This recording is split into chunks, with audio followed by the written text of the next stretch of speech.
Voilà, bonjour les amis. Alors aujourd'hui, plutôt que de prendre l'évangile de Matthieu au chapitre 22, les versets 34-40, qui nous parlent des deux grands commandements, quand même qu'on a, on va pas bientôt dire qu'on le connaît par cœur. Ce que je suggère, c'est de prendre la première lecture pour changer et d'aller se promener dans le livre de l'Exode au chapitre 22, les versets 20 à 26. Écoutez bien, tu n'exploiteras pas ni n'opprimeras l'émigré. Car vous avez été des émigrés au pays d'Égypte. Vous ne maltraiterez pas aucune veuve, ni aucun orphelin. Si tu le maltraites, et s'il crie vers moi, j'entendrai son cri, ma colère s'enflammera. Je vous tuerai par l'épée, vos femmes seront veuves, et vos fils orphelins. Si tu prêtes de l'argent à mon peuple, au malheureux qui est avec toi, tu n'agiras pas avec lui comme un usurier. Vous ne lui imposerez pas d'intérêt. Si tu prends en gage le manteau de ton prochain, tu le lui rendras pour le coucher du soleil, car c'est là sa seule couverture, le manteau qui protège sa peau. Dans quoi se coucherait-il? Et s'il arrivait qu'il crie vers moi, je l'entendrai. Car je suis compatissant, moi. Voilà. Donc, beau passage de l'Exode qui nous parle, déjà à l'époque, de l'étranger, qu'on appelle aujourd'hui le migrant, faut pas se leurrer, et puis de l'argent, de près de l'argent. Alors, ce qui est intéressant, c'est que dans ces grands livres bibliques qui font le Pentateuque, donc, vous savez, cette base de la littérature biblique, on trouve plusieurs codes législatifs, on va dire, avec des normes. Voilà. Et donc, si vous voulez,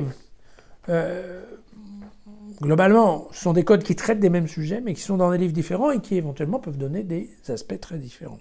Normalement, on distingue, pour simplifier, 3 codes principaux. Le premier, c'est le code de l'Alliance, qui est dans le livre de l'Exode, qui correspond globalement à ce qu'a transmis Dieu, à Moïse.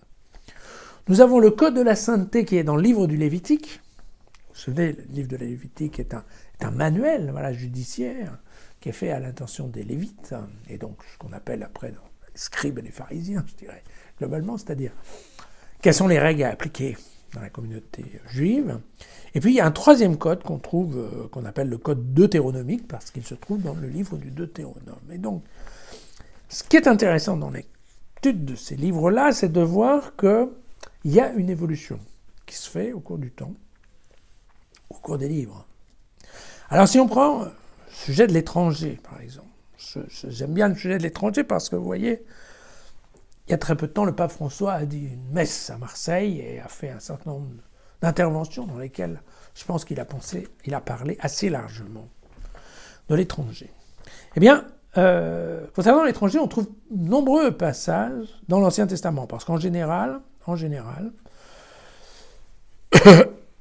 on fait une agglomération entre l'étranger, la veuve et l'orphelin. Voilà. En fait, pour être très honnête, il y a deux types d'étrangers dans les livres anciens. Il y a l'étranger qui arrive, qui est l'étranger faible. C'est bien celui-là qui est avec la veuve et l'orphelin. Pourquoi? Parce que ils n'ont pas, ces 3 types de personnes n'ont pas de clan, ils ne sont pas intégrés dans une cellule familiale, dans une structure qui permet de les protéger. Et donc, il est de la responsabilité du groupe de prendre soin d'eux. Et donc, ça va nous donner un certain nombre de règles qui sont pour la protection, très ouvertement, pour la protection de l'étranger. Et puis, les textes contemplent aussi une autre situation de l'étranger, c'est l'étranger qui est déjà installé depuis un certain temps dans la communauté juive et qui, pour une raison indéterminée, a décidé qu'en fait, il allait imposer ses règles de naissance à la société dans laquelle il vit. Vous avez bien entendu. Je bricole pas. En effet, vous avez raison, c'est exactement ce qu'on reproche à un certain nombre de gens, par exemple musulmans. Et souvent, dans les évangiles, on va avoir rapport à ça, par exemple, avec des femmes. Vous savez, en effet, tous ceux qui ont épousé une femme étrangère, eh bien, elles deviennent en fait un danger, voilà.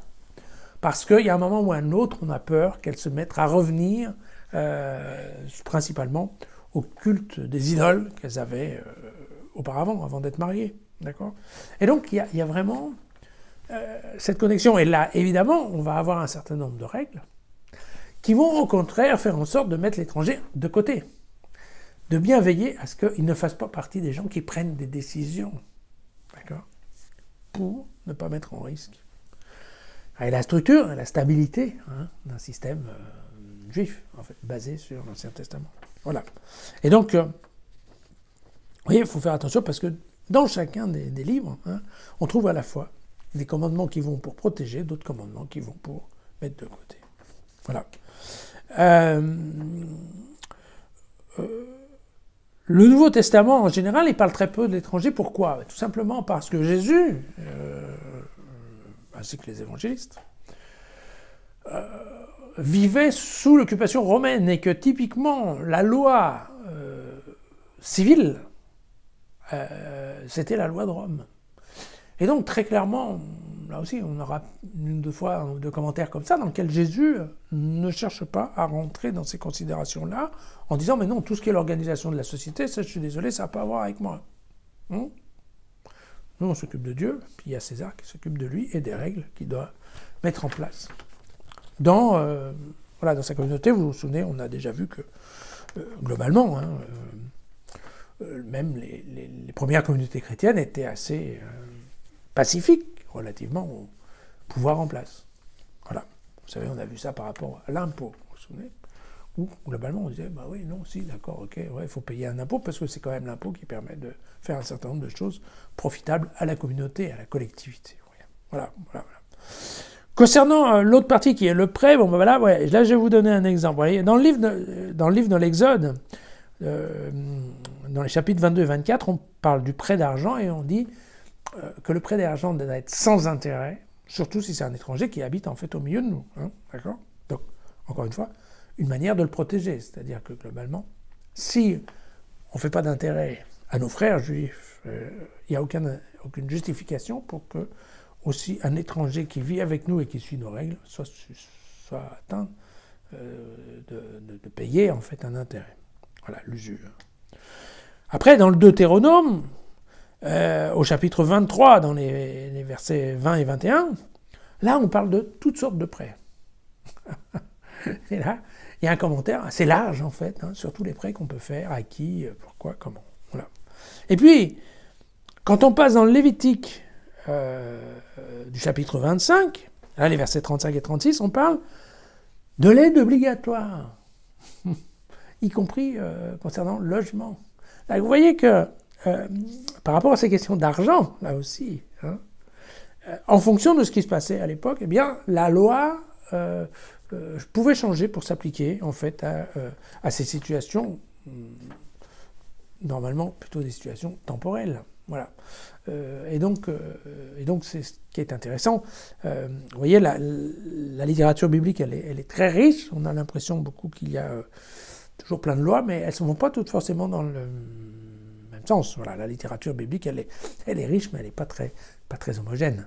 Parfois un peu incohérente. Peut-être c'est ce qui la rend d'ailleurs intéressante. Voilà, à demain.